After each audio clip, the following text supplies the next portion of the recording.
É simples, Vamos lá. Pode ser uma ideia que a gente pode trabalhar no futuro? Pode ser. Depois a gente conversa sobre isso. Beleza? Sério, minha filha não. Guarde essa ideia aí. Vamos lá, gente. Povos árabes. Malditos árabes. Muçulmanos terríveis. Querendo matar, né?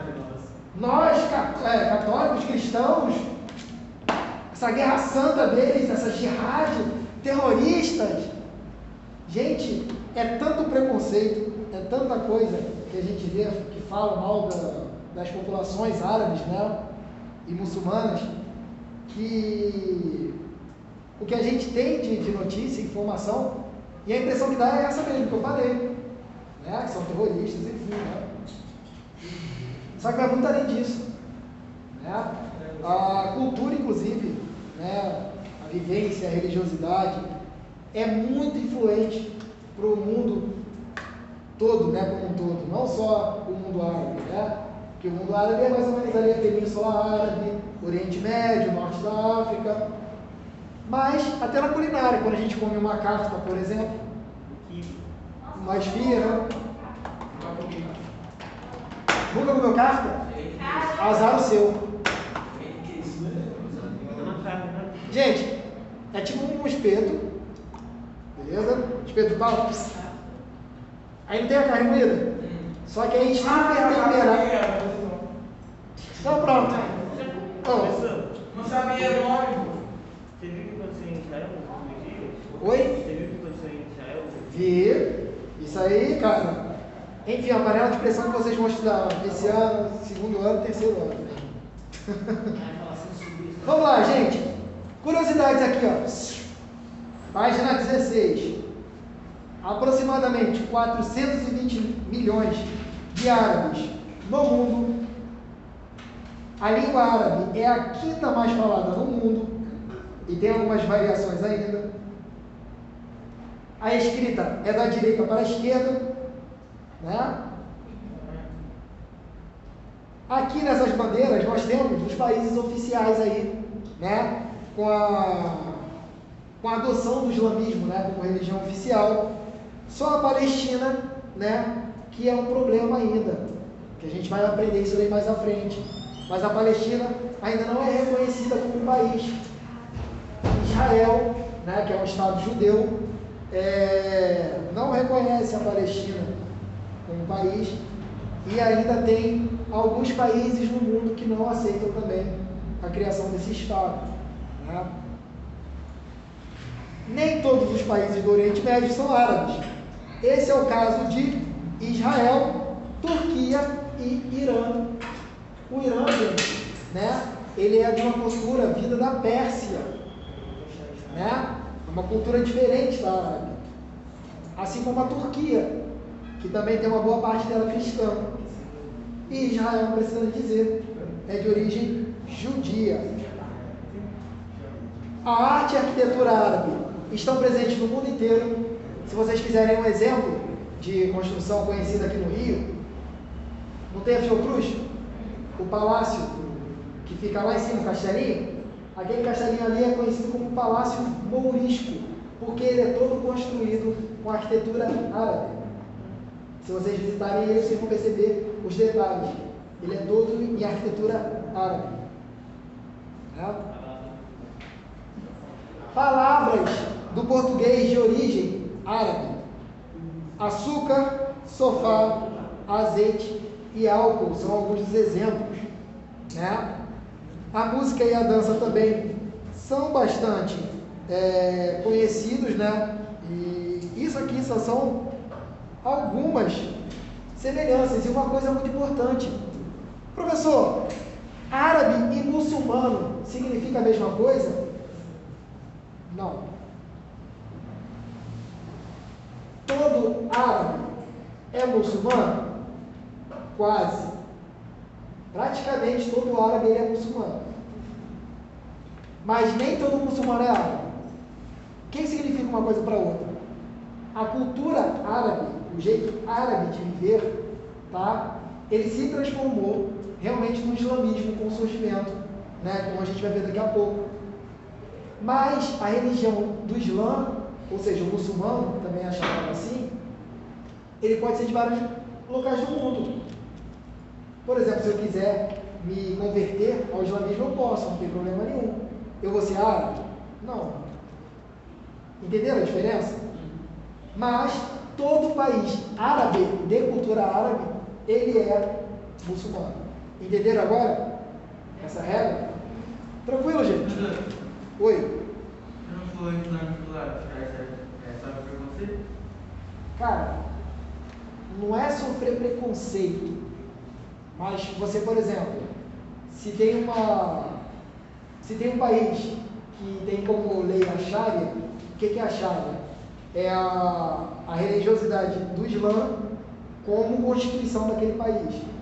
Então, se o país tem a Sharia, por exemplo, a Arábia Saudita, né, Emirados Árabes também tem a Sharia. Então, mulheres, por exemplo... Oi? Também. Então, o que acontece? Quando você vai lá, a mulher, ela tem que usar o véu também. Entendeu? Mesmo sendo ocidental. Tem muita mulher nos Estados Unidos até que vai fazer universidade que não pode estar com o pai, né? Não deixa o... Exatamente. Religiosidade? Oi? É religiosidade? Isso. A Sharia é a religiosidade do Islã transformada em Constituição. Entendeu? Tranquilo? Então, vamos lá, os povos árabes, gente. Primeiro, quem são os povos árabes? Surgiram aqui na Península Arábica, na página 18. Vocês vão ver aí a região geográfica, tá? Tem o Mar Vermelho de um lado, o Golfo Pérsico do outro e o Oceano Índico na parte sul. Essa parte, hoje, é riquíssima pelos petrodólares, né, com as descobertas de jazidas de petróleo, né? Não é à toa que tem pessoas bilionárias e bilionárias que vivem nessas regiões, né? Mas também uma boa parte dessa população é marcada pelo empobrecimento e pela miséria. Essa região é desértica, então é muito difícil você conseguir, por exemplo, fazer agricultura lá, beleza?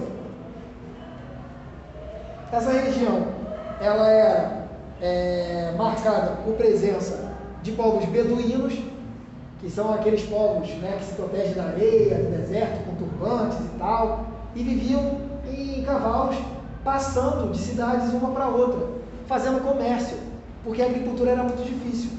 Então não é à toa que os árabes, eles têm uma tendência natural a ter estratégias boas de venda. Não é à toa que aqui no Rio de Janeiro, o Saara, vocês conhecem a região do Saara, ali da Alfândega, na Uruguaiana, tem muitos árabes ali. A região, na verdade, surgiu com a migração de árabes vindos da Síria e do Líbano, principalmente. Michel Temer, ex-presidente do Brasil, vampirão, lembra dele? Então, Michel Temer, ele é de origem libanesa. Beleza? Só curiosidade, tá?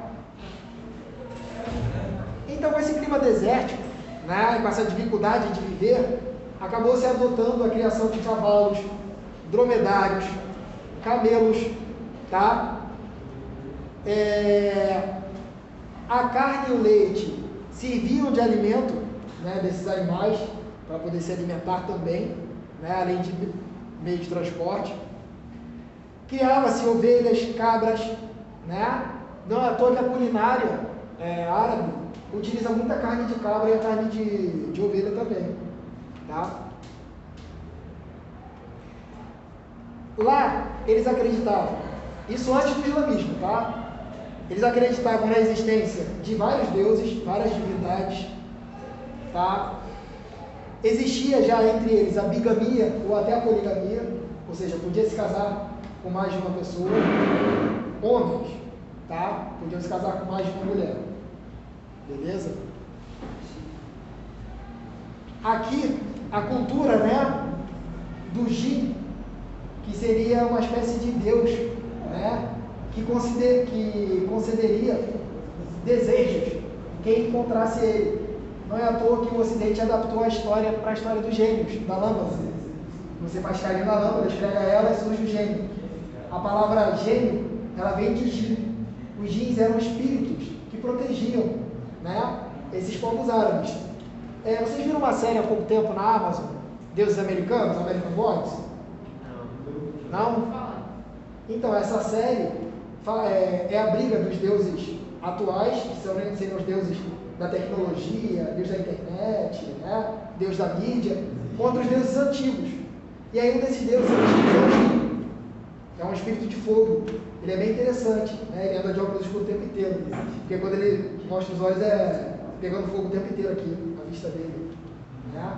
É interessante, porque eles acreditavam que o Jin era uma divindade que protegia eles ali naquela região. Né? Bom, e o islamismo? Como é que surgiu? Maomé, já ouviram falar em Maomé? Maomé, gente, é o nome português para Mohammed. Mohammed é o nome mais comum no mundo. Ele é o nome que é utilizado mais em nomes de filhos, batismo, porque é um nome sagrado para o Islã. Como é que é? A cada 1 milhão de relações tem Mohammed. Tu já viu isso? Tu procura cultura. Eu procurei não, apareceu no Facebook. Curiosidades inúteis. Nome da página aí tá pensando. Não, mas é legal isso, A porque. cada 1 milhão, acho que 500, metade tem. Acho que metade tem. É porque é um nome sagrado, entendeu? Igual a gente aqui no Brasil, quantas Marias? Maria, João, José. Entendeu? E aí, Maomé, Mohammed, é a mesma coisa para os árabes, para os muçulmanos. Beleza? Bom, então vamos lá.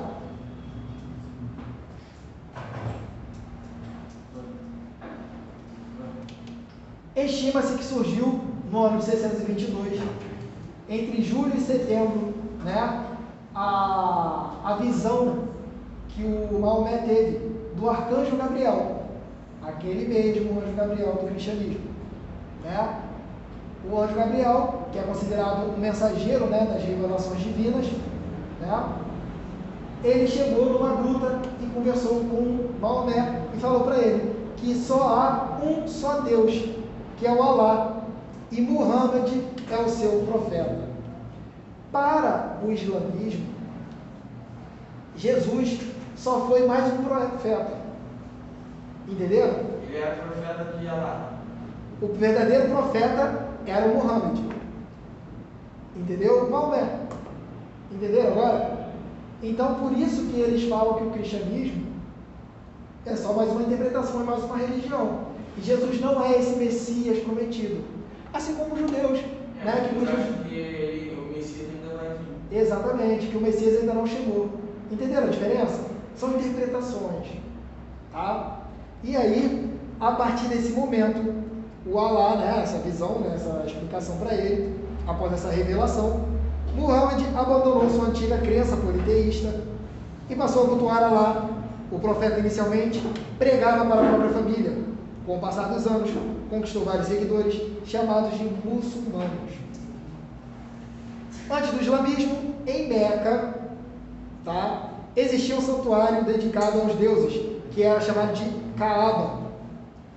Muitas pessoas peregrinavam até essa cidade, fazendo dela um importante centro comercial. Por isso, a religião de Muhammad, que defendia o culto a um só Deus, desagradou a elite de Meca, que temia perder os recursos provenientes das peregrinações em homenagem aos deuses. Por esse motivo, Muhammad e seus seguidores passaram a ser perseguidos em Meca e precisaram se refugiar em uma cidade próxima, no caso, Yatreb. Essa cidade Yatreb vai mudar o nome e vai ser conhecida como Medina, tá? E essa migração de Meca para Yatreb, ou seja, para Medina, ficou conhecida como Hégira. Isso tudo é importante, tá, gente? Para o islamismo, por isso que eu estou lendo para vocês. Oi? Não entendi. 20.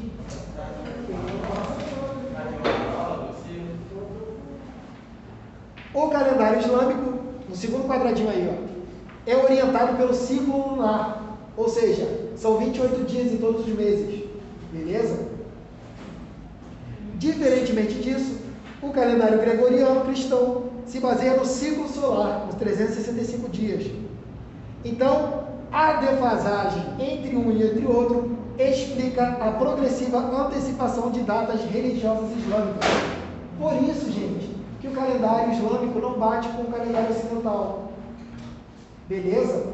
O ano 1 para eles é contado aí nesse momento, na Égira, quando os fiéis de Maomé fogem de Meca para Medina. Fala. Tanto que ontem também tem feriado muçulmano, outro para muçulmano, lá no Oriente Médio.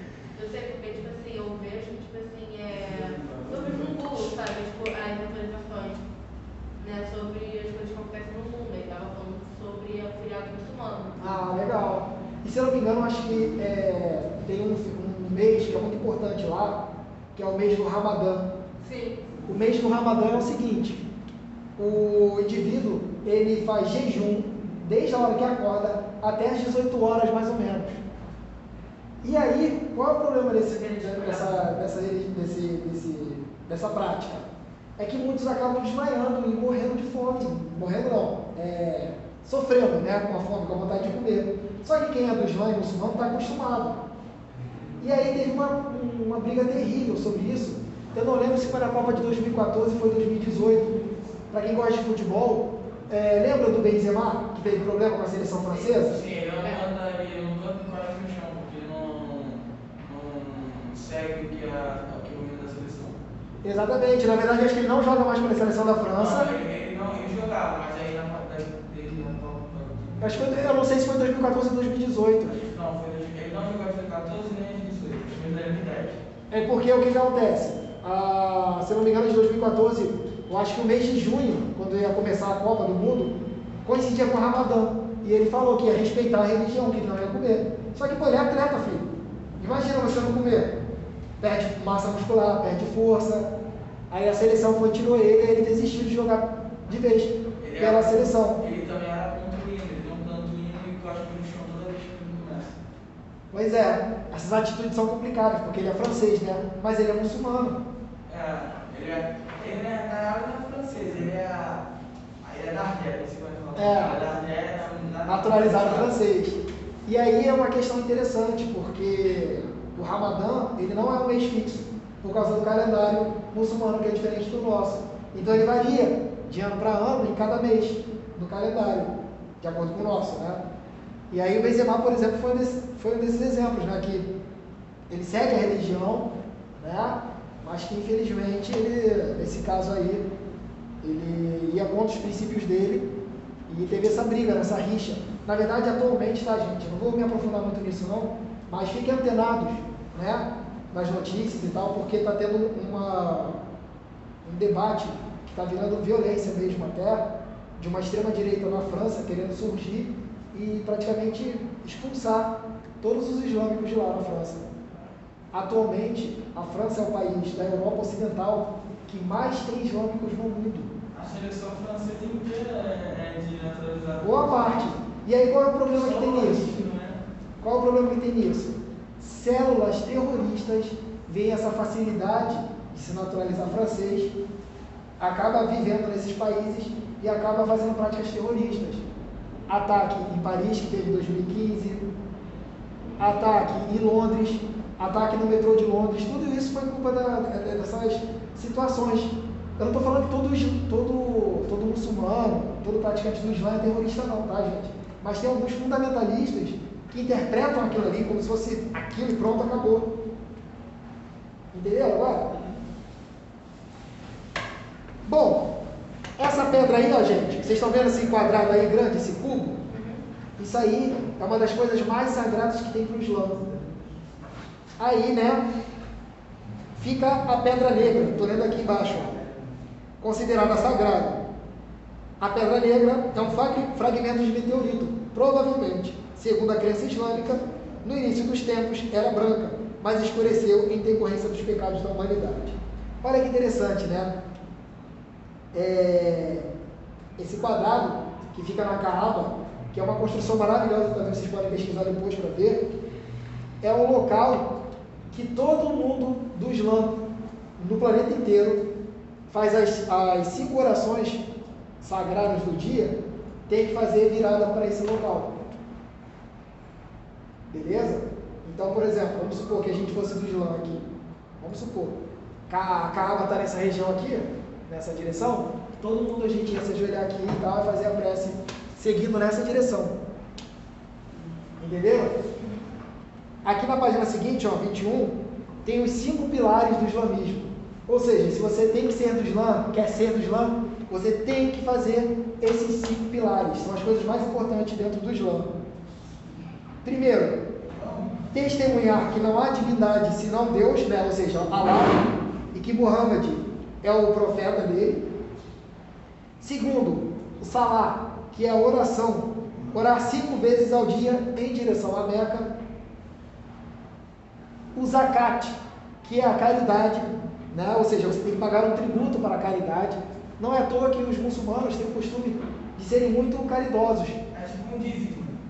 Não é bem dízimo. Na verdade, é você poder ajudar alguém de alguma forma, né? Então, por exemplo, tem um costume muito interessante, que eles são extremamente hospitaleiros. Se você está na rua, passando fome, ou então está com problema, sei lá, vamos supor, você é um turista, e conseguir se comunicar com eles, e falar, cara, não sei para onde que eu vou e tal, eles fazem questão de te ajudar, te levar até o local. O Ramadã, por exemplo, é um mês muito maneiro, porque durante o dia é aquele silêncio, aquela calmaria, e aí chega a partir das 18 horas, quando acaba o momento do jejum, durante o mês inteiro, é uma mesa farta de comida. E aí muitas pessoas, vizinhos e tal, vai lá cumprimentar os outros e também acabam sentando junto à mesa e comendo juntos. Ou seja, é uma confraternização, né? Aí o jejum, falando, né? Jejuar no mês do Ramadã, entre a alvorada e o anoitecer.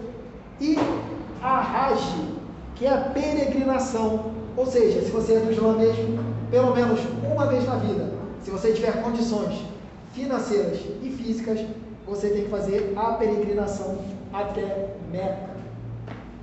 Ou seja, ir até a Kaaba, para poder conhecê-la.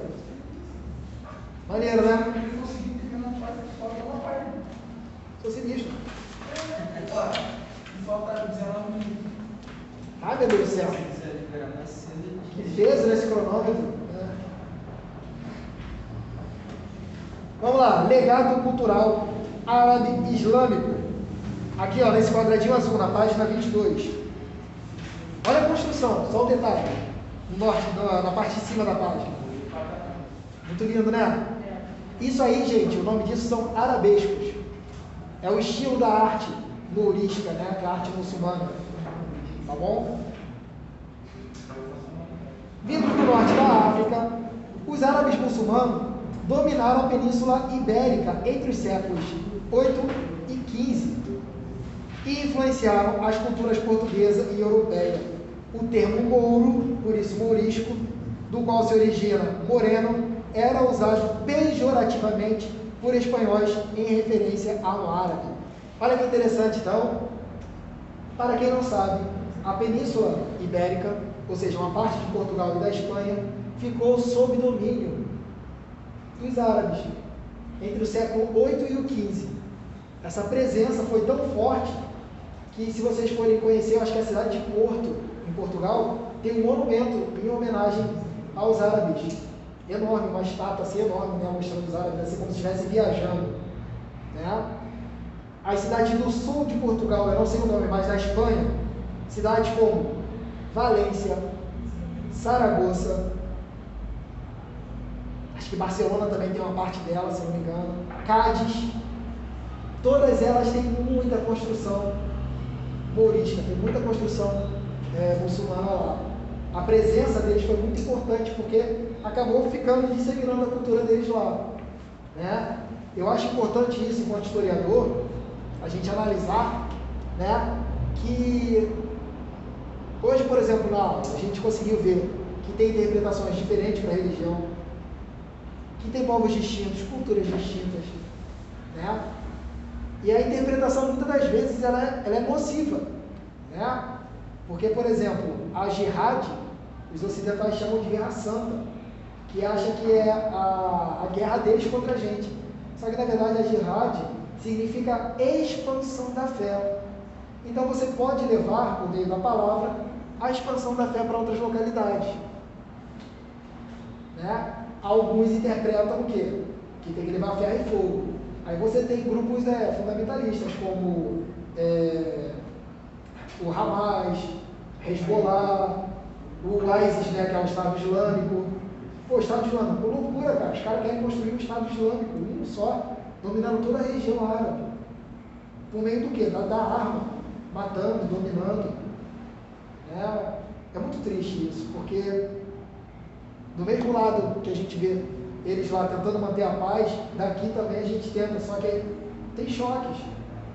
O Estado de Israel, por exemplo, é triste, porque se todo mundo coexistisse e se entendesse, né, você poderia ter um Estado ali multiétnico, mas não fazem isso.